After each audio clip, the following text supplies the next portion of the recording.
percent your taxes. I reduced them to 21% so that small corporations, everybody, even inheritance tax or a death tax, if you have a small business and you want to pass it on to your son and daughter, if you love them. If you don't love them, I would say just don't even bother listening to this part.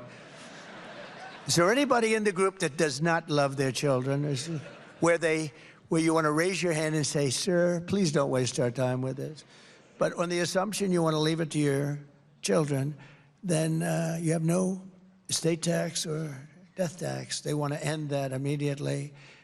And it really pertained to farms where a farm could be valuable, but they don't have cash. They have a valuable farm, and they love their farm, and they want to be farmers. It's a great way of life. People love it. They wouldn't want to do anything else, but they left the farm, and then they have to pay a tremendous tax, and they borrow the money from the bank, and within 2-3 years, almost, I guess, 62% of the time, they say, they end up losing their farm to the banks. I got rid of that. There's no estate or death tax at all for the farmers and small business owners. So they want to end that. This is a big deal. But I brought it down from almost 40% to 21%, and that makes us very competitive in the world. Don't forget, the world is like states used to be. The world, people will take their businesses, and they're loyal to their stockholders. And in many cases, the people that run the big businesses are not American. They couldn't care less for our country. They follow the dollar, or they follow, we better keep them following the dollar, by the way. We're going to keep them following the dollar. That'll be another thing, because we're losing that fast. We are losing that fast. But we're going to bring it down, and we brought it down to 21. That made us competitive. Not the best at all, but competitive. Now I'm bringing it down to 15%. But that's totally subject to you building your product, making your product in America. And I had calls, so we're getting it down to 15, and now you're just about the most competitive, other than certainly for a big country, but you just about the most competitive at 15. That's the beauty. They're going to all move back. They're going to all move back. They're all coming back, and then we're going to protect them so they don't get hurt with tariffs on people that aren't building here. And they're going to come in, and they're going to build here because they don't want to pay those stiff tariffs. So we will build this policy, and it's called Build It in America plan. It's Build It in America because when foreign leaders and CEOs call me up to complain about our tariffs, my answer will be very simple.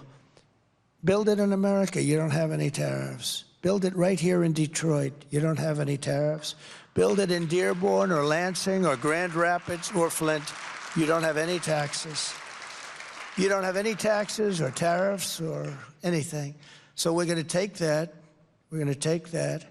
Remember, we started at 40. Everyone said, you'll never get it down to 30.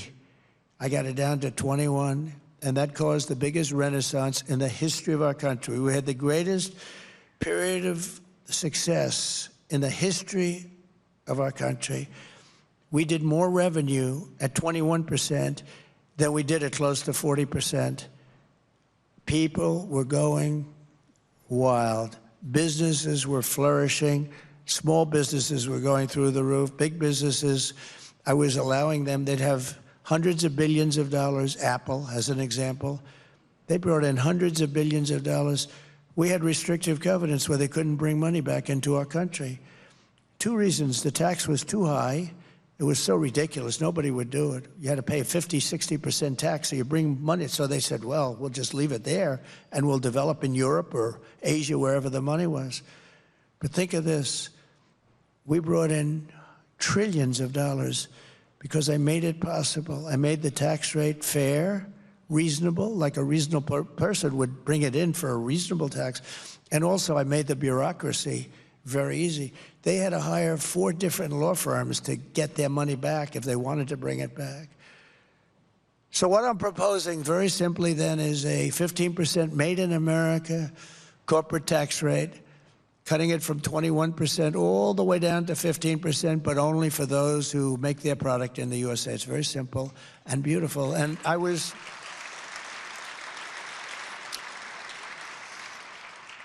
called by a couple of the top people on Wall Street. I sort of know a lot of them. They said, who gave you that idea? It's so simple. I said, you know, it's a great idea. I have another one coming up for you that you're going to like just as much. You're going to love, maybe more. Oh, you got a big one coming toward the end. I want to save it for the end. This way you're going to stay around and you're going to be so happy. It's just pins and needles you're sitting, right? No, I have one coming that I think is just incredible. But this is something that is going to revolutionize our country, because it's not only auto companies, it's also others. But I think in particular, this is going to be something that is going to really lead to the renaissance in Detroit and in our country, but in Detroit. This place will be booming. This place is going to be booming. And when you couple that with what I'm going to say in a little while, it's going to really be booming. So U.S.-based car makers and manufacturers will also be rewarded with expanded research and development tax credits, very substantial, where they will be able to write off 100% of their cost of heavy machinery and other equipment necessary to build a plant. In the first year, and full expensing for manufacturing investments, and all helping to build these sprawling state-of-the-art plants. Our country needs to be an industrial superpower in the world. I have a friend who makes plants. He builds plants. That's what he does better than anybody in the world. And I said to him, he's a supporter, actually. I said to him, I want to see a plant. I want to see a really great auto plant. Where would we go? Let's go see one. And he said, well, we'll have to go to Mexico. I said, what? We have to go to Mexico. I said, I want to see Mexico. I want to see here. He said, well, the big ones are really built in Mexico. They're building some really big ones right now. You know, your stupid union leader, Sean Fain, or whatever the hell his name is, this stupid, stupid guy, he's playing around all electric cars, everything else. Did you see your numbers in the last few months? What's happening? You're losing your whole business. They're building the biggest plants in the entire world. This guy builds them. That's what he's good at. If you said build an apartment, he wouldn't want to do it. He couldn't do it, but he can build an auto plant. All the top of the line, all automated. You press a button and the plant opens up. Biggest in the world. And you know who's building them? China. They're building them at levels that nobody's ever seen before, right across the border. And they think they're going to make cars there, and they're going to put you all out of business, and they're going to sell them across the border, and they're not going to have a tax. No, they're wrong. They're going to pay a 100% or maybe even a 200% tariff, because we're not going to let them come in to our country and destroy what's left of our auto industry, because it's a failing industry, just like it's a failing country right now. We're a failing country. You know, we're a nation in decline. I hope you know that. Doesn't make me feel good to say it, but we're not going to be a nation in decline for very long. Perhaps the most important